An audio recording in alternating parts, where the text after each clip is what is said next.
What is up YouTube, it is Matty and welcome to this video. We're taking a look at the war recap between FPC PEWtastic and FPC Pewlicious. So I was lucky enough to be invited to join the war.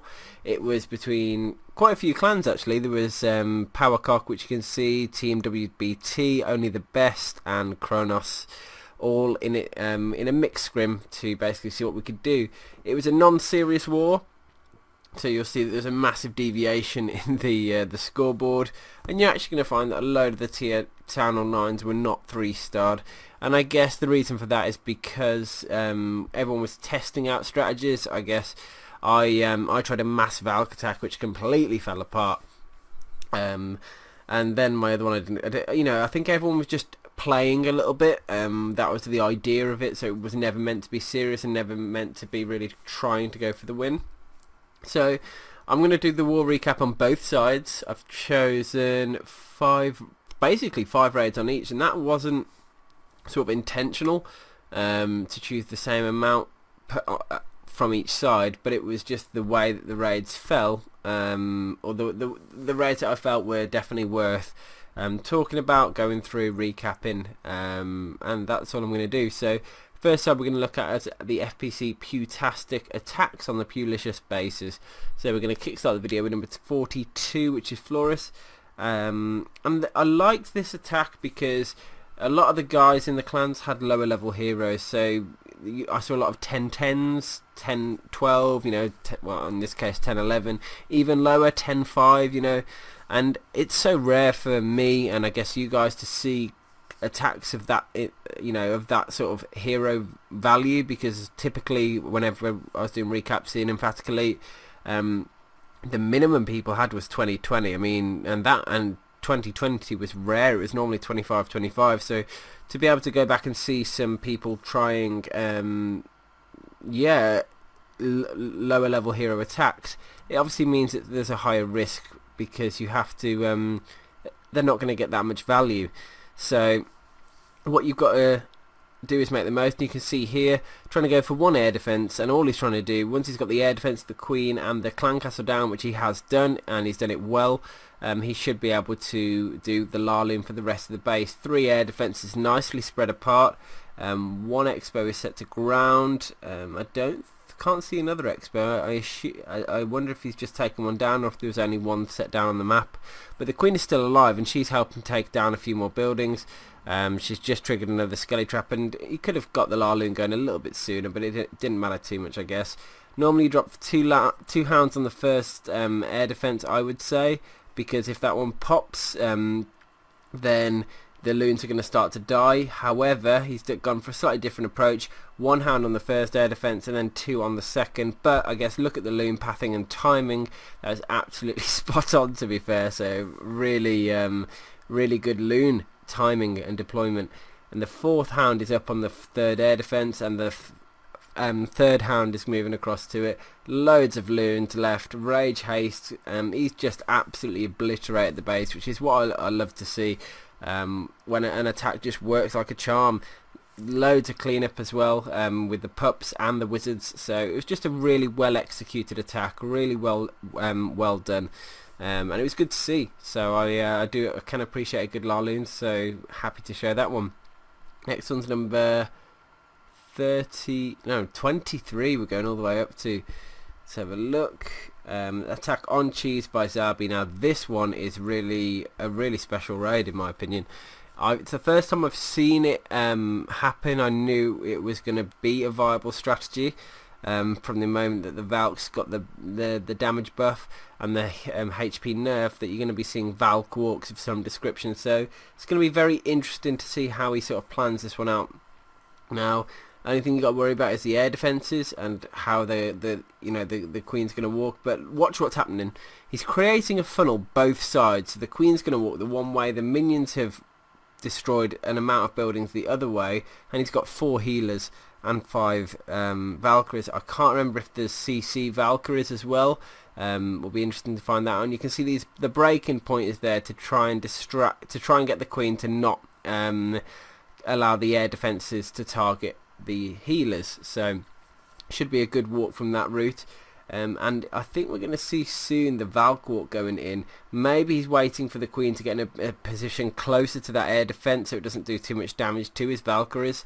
Sorry, to the healers that go on his Valks, because obviously with the Valkyries are close range units, unlike the Queen who's a ranged. That means the healers will be ever so close. In fact, you can see now he's been waiting for the clan castle pull to come, which he's got. All the wizards are dead. The witch will be dying soon, and here it is. Look, king drop, 5 Valkyries down, extra wall breakers and Valkyries in, so I think that's a total of 8 Valkyries, and there go the 4 healers. Now watch what happens here. The healers are just working a combination of both the king and the Valks. Quaked open the base, and look at the path that they're going straight in through to the Queen, and it's just a really well executed and put together, well thought out attack. Valks under heal, I mean Valks as on their own are ridiculous. I mean a rage spell soon is going to absolutely tear this base up. Should he I mean, I'm wondering where he's going to drop the rage. I would have dropped it about now on the king's head, got those Valks through to take down the Tesla farm. But I guess he's got his own agenda. The king breakthrough now is absolutely ridiculous with the Valks in there, the heal, everything's just going down. He dropped the rage on the Queen. Did he need it? It didn't seem like he did. He probably got more value from just slamming the Valks through that wall and finishing up that Tesla farm a little bit quicker. But really awesome to see something so different. Yeah, I mean, I want to look into that Valk walk a little bit. It's all about air defense positioning and how you can combat that, and you can see what he did. And we'll go back to scout. Is try to get through the air defenses quite quickly so that they weren't being hovered. So he created a nice path there, and it was able to take them down quickly. Is the key. So number 17 is the next one by Ashton. Let's have a little look at this raid. It's Queen Walk Overho, 3 healers, 4 seems to be the standard. However, definitely, I mean, it depends on the base, of course, but typically you're going to need at least 1 rage spell, and the ability, of course. But here there's no point defense at all on her, so it's just Queen on Queen. He's dropped the poison down to slow the enemy Queen's rate of fire, which is a really effective way of taking down heroes without yours dying and getting the little advantage that you need, because the poison just slows that sort of hit rate down enough to make it so that you get the advantage, and obviously with your Queen healing as well, every bit helps on that. A couple of hogs down, taking that arch tower out the way, it will help his funnel. So you can see that wizard that's dropped down the bottoms there, he's going to carry on taking those buildings down. He has got the full CC pull. It looks like they're going to go to the wizard though, which is a little bit of a shame. They are going to take him down, so it is a split CC. Got to be lucky that, well, I've been slightly concerned that the drag would have moved over to the healers there, which would have been the absolute worst case scenario, but it was fine. The dragon went in level headed to the Queen with a poison there to slow his rate of fire. Again, no point defense on her at all. She is home free. So with that all being created now, he's just doing a couple of golems down. Wizards, nice big funnel there. Just needs to create that pathway in for the Valks. And the jump spell should get him a good percentage into the base. Looks like he might be breaking in the first layer. There they go, look. Golems redirecting nicely. King down, Valks down now as well. And it should be just a good jump to get through to the majority of the base. With the Queen already dead, he's just trying to go for sort of giant bomb locations. I guess he's only got 9 hog riders, so you're going to notice he's going to be very sort of careful on the hog drop. Like one or two at a time max. Because you've only got so little, you need to get maximum value from them. And you can see here his initial hogs died, although they switched target, and the one hog got good value because he went on to take down that wizard tower. Didn't die, still alive, go and help him take down the cannon. So you can see, just with all that careful drop, wait till the defences are distracted by your kill squad, which is still alive, with the golems, the Valk, the king, and just then single hog the remaining defences, or double hog. But before you know it, you've got on top of pretty much every single defence on there. Your hogs have sort of grouped together from what was left, and there you go. The raid has sort of all converged into a nice 3-star. That's how I like to see Go Overho done. That's how I like to do it myself when I plan out a raid enough and do it properly. Next one we're showing is an attack by you on number 10. This is the penultimate attack I'm going to be showing from the PEWtastic side, and it's a queen walk drag attack. What he's found is that if he drops the queen straight in at the north, he can get to 1 air defense, and then using the wizard to funnel, he can push her to the sort of anti-clockwise. Now you think if you let her walk anti-clockwise as she goes, that air defense down here would start hitting the healers as she swung by. Same with the next one, and eventually those healers would die. The way you combat that is you break in. So you can see here, for the wall breakers in, allow her, what it will allow is, well, firstly he's got the CC pull, which is great, and using the king to funnel, that's quite clever, but what it's going to do is bring the queen in at an angle, so she'll get that second air defense, and you know what, she'll get the third air defense as well. So all he needs to do now is worry about the final air defense, and once he got ready for that, that's right, zap quake. So he's going to be taking care of all 4 air defenses with the queen alone. Probably could pop her ability now just to speed time up, it wouldn't hurt, but there go the zap quake. Second air, the second air defense is down. Here goes the third. The fourth is coming, but he's already dropping the drags down. He needs to probably want to use the rage spell to help take down the queen and push through those storages all around sort of 3 o'clock. There's the queen on the 4th air defense as well. It's just working nicely. There's the rage to help out. Dragons rush through. 1's landed on the queen, 2 on the queen. Boom, she dead. And now the dragons can carry on and move through the base, and this is why I liked it. It's a nice attack, good route in for the queen to get the 3 air defences. She took both sweepers down the end. She's still taking value. There's quite a few drags alive. It was just a really nice, well put together attack, so had to show that one. Of course I did. Next one we're going to show is number 5. Now it's not a 3-star, but it's close enough, and it was a really nice raid, so I wanted to make sure I got Slash a bit of a show on the channel for putting this raid together. So queen walk, you're seeing queen walks in the TH10 attacks. I'd say you're seeing a lot more queen walks as opposed to golems these days. Now if you have a look, he's chose an angle. He wants to go straight sort of past that 1 air defense, and then he's going to choose a break-in point about 6 o'clock, but he's already zap quake the Inferno Tower down, and he's just got to try and push the queen the right way. The minion on the army camp is helping. She is going to be sat there taking a couple of storages down, and these storages do take a little while to go down. With the giant there was just to sort of help sort of tank for the wizard to take down to create the funnel and get the wall breakers down to create the entry point for the queen. And you'll see that once she takes the army camp down, she will be heading inside, and then the question is, how can he break in the next layer of wall, which is what he needs to do. And it's going to be a question of wall breaker. He's going to wait for that cannon to go down. As soon as it's down, rage and wall breakers, because the wall breakers won't target a square like this when there's nothing inside it, which there wasn't.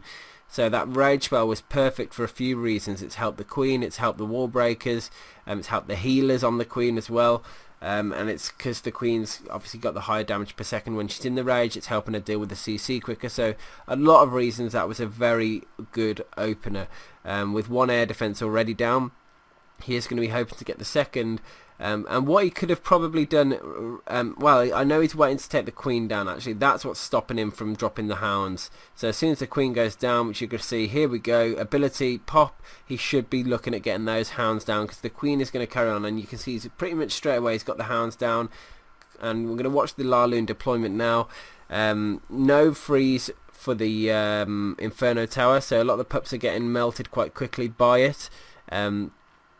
Maybe slightly slower on the initial deployment, maybe. It's hard to say. I'm just not that experienced on the Laloon. I mean, I started to practice it, but again, I haven't done it enough to know exactly when, it wasn't quite right. But got the Inferno down, got the third hound in. That's the final air defense is going to go down. The loons are all sort of converging together, which is exactly what they need to do, and you can see here final defense gone, and all it's down to now is time. But unfortunately he just doesn't have quite enough, and yeah, could have done with an extra few seconds to finish up those buildings. So in the old, that would have been a 3-star on the old before the update to drop the 30 seconds off. So really unfortunate, but a really sick raid. We're going to switch over now. We're going to show the Pewlicious attacks on the PEWtastic bases. So 48 is the first one we're going to show with Shaina, I don't know. I don't know how to pronounce that one. I like this raid because it's a Goho attack. Sorry, it's a Goho. I assume there's a golem in the CC. It's a Goho attack with, look at the hero levels, 10 and 5, level 1 jumps as well. It's just a really sort of low level, entry level hit, but and level 2 Valks. But because it is so low, I think it makes it interesting for people or viewers of mine that have got lower hero levels, and to show that these sort of strategies and attacks, even though they work with 30 heroes, max Valks, max spells and all that, you can drop it back to and downscale it, I guess, to be effective at the lower end as well. So let's have a look at how this works out. Got to be careful on that Valk's health because they have got that much much lower HP post update, particularly at level 2. And you can see combining the Valkyries and the Hogs in at a similar time, in fact getting a heal spell to cover both the Valks and the Hogs health there is going to prove to be really good value. Surgically deploying those Hogs into the defences, and I just like the way the whole raid went. I like the way it all sort of came together as a Goho should feel like. When you get it right, this is what it looks like. Just everything coming together and taking the base down before you're sort of even aware of what's happened.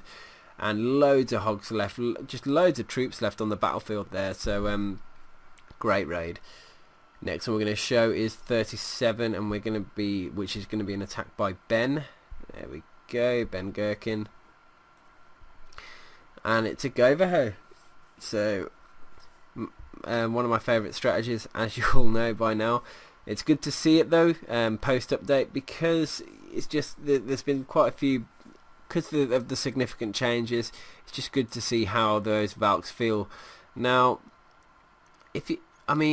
everyone, I would think that everyone in the war community would know by now. On the wall breaker drop, you always drop your 1 test wall breaker, and then check if it actually triggers a bomb, and then drop the remaining 3 wall breakers to go and break the wall, because otherwise you put yourself at direct risk of what happened here. However, because he was carrying Valkyries, he got away with it because he created such a wide funnel. The Valks just went straight all to the same wall piece and smashed through.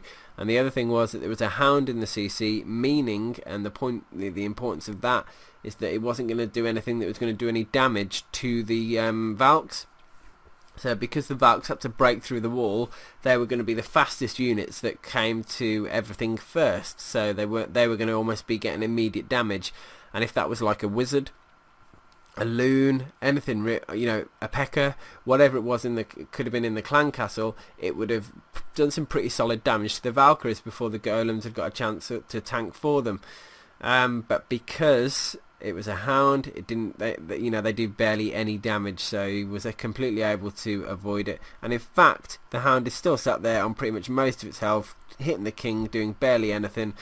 Meanwhile, the rest of the base is pretty much gone. Valkyrie's still alive, Hog's still alive, and yeah, just an overall good, solid raid again. So good job by Ben. Nicely executed. Next time, if you're going to carry the 4 wall breakers, at least drop 1 test one to do it. Don't just spam them down. Okay, number 18 is the next attack we're going to show. And it is a hit by Conti Balls. Not gonna. That's the way I'm gonna stick with pronouncing that one. Now, big old Goho of a different layer. Now you could and he looks like he's had an EQ fail. So bear that in mind. It looks like he wanted to break through 2 layers of wall there. The extra deep depth in. Now 13 Valks is huge. I almost want to sort of arrange a war, and I might do it, I might sort of announce a subscriber war with me, where we do look like all 10 Valk plus raids in a war to see how we get on, because I think anything over 10 Valkyries makes it really interesting. It makes the hogs become very surgical, and you can see he's dropped 2 at the start. He's now down to only 6 hog riders, which is a very few small amount. That sweeper is doing some pretty high damage to him, really. Rage spell was going to be necessary to regain that health, but the golem's going to be sat there on it now. Good choice to just sort of allow the queen to crack on, and not stopping you from doing the rest of the raid. Valkyries down, or starting to go down, and here goes the train. 13 Valkyries all going to start rushing in now. How much of the base can they take down? Unfortunately, they didn't get in the extra layer which we were hoping for, but it will be interesting to see what they can do and how much they can get through. Because yeah, they are sort of backtracking at the moment. A couple of hogs in on that arch tower was a very clever choice. Queen just still running around. Unfortunately, she's taken some big damage from the air defense, because once again the air defense is in that position where it was just annoying enough to kill the healers on the way past, but too far out for the queen to reach. I think it's about 5 tiles in is the distance where it gets to be out of range, plus in range of getting the healers. But you can see here the Valkyrie is just shredding the base, still pushing through, and defenses are just a split second and they're gone. Couple of hogs still alive now, helping take down those sweepers. Going to go to the thinking about the wizard tower, but they did split wizard and sweeper. Did catch a giant bomb by the sweeper as well. Can he get the wizard down? I don't think he will. I think the hog's going to die first here. It's going to be close. Oh, hog did die first. If that could have gone a bit further, but you can see the final hog did go through to get it done anyway. Great hit. Next one we're going to show is, and we're down to the final 2 raids now. Number 11 is by Schlongdinger. Nice name. Let's have a look. Straight standard Goverho, shattered Goverho by the look. Single jump. I rarely end up doing a single jump. I normally try to get much more value in double jump or quake jump or whatever. I'm normally going for something a bit juicier. But he's got 22 hogs, so, and the Valks look like they're going on a major spree off. But he's got a nice look at that jump position, getting quite deep into the base. Actually, that will get him through to the core. The queen's going to come through into the good compartment. She's just going to get slammed instantly. Don't know how that cannon survived. Hopefully the wizard will finish it off. No, wizard didn't even finish it off. That cannon is, I don't know how he survived. Bear in mind that pretty much the entire army went past it. I guess it's because the queen's gone off and the jump didn't allow him to get into that compartment. But geez, it did not expect that one to survive. Just so many hogs here. And I think when you see how many hogs actually survive to the very end of the raid, you'll be as surprised as I was, because it's like, did a single hog die in the making of this video? Don't look like it. Is the only point I was making. And that cannon, even though all the troops went past it, the hogs have gone round and finished it all off. That's got quite, well, there go the hogs on the springs, but he has got quite a bit of time to finish at the base. Not a huge amount of cleanup, but wow. Just a crazy amount of hogs left on the end of the raid. So great deployment, great dodging of the double, and it looks like it was a double and 2 singles on the giant bomb placements. Able to take advantage of that by using the kill squad to get the double out of the way and then just healing the rest. So good choice of the raid there. Final video now is number 8 by Mailman. Let's have a check out of the video. And yes, it's a brimstone, which is quad golem, 14 hogs, 15 wizards. So what he's going to be doing is a huge wide funnel. Now the reason for that, I guess, is because so many defenses are exposed in the bottom half of the map. So if you have a little look, you can see how many cannons and arch towers there are. So watch what he does. Just uses starts to almost like surgically drop the golems around, and just as he does it, get wizards in place, targeting all those defences. and just creating that huge sort of wall of wizards behind them and that wall of damage. So once those defences go down, the jump spells are there to sort of help them carry on moving through. Arch Tower just about to go down. Yes, it did. Another jump spell in, look, so the golems can keep going. Once the Arch Tower goes down, the golem should redirect. Sorry, once that cannon now goes down, the golems that golem should redirect inside, because it's the defense it was going for should be gone. Hoping it's going to prove its point. There we go, look. With the golems now moving inside, the king the one side, the queen the other side, he's got damage per sec. He's got some DPS on both sides of the map to help him out. And you know what? Hogs to kick. It's just a really cool different attack that you just don't get to see very often at all. Everything's going to sort of come together. And how many jumps? Was it 4 jumps? Or 5 jumps? Was it 5 jumps? No, 4 jumps. Of course, it's 10 or 9 attack. 4 jumps. No rage, no heal, no nothing. Again, very interesting. And that jump just to get into that final section, final compartment. Got the heroes to take down, some Teslas and Expo, but with golems in there, hogs coming in to help out. Look from all those different angles there, and the queen coming over, but she's a bit too far to do any real helping. Poison's there as well. He's just got to finish up these couple of defences now. Nearly there, with the wizard tower being the final one. All the hogs are weak, but there it is. No, and the mortar. There you go, look. The raid is now over. It was just a really unique raid, and that sort of sums it up for me. I'm happy with the selection I made from this video and from the raids, and the 100 raids that were done. Well, obviously 200 raids were completed, but from the 100 on the board, I'm happy with the selection I've made to create a nice little video for you guys. Hope you guys enjoy it. Let me know what your thoughts are in the comment section. As always, subscribe to my channel if you haven't already, and I'll see you on the next video. So peace.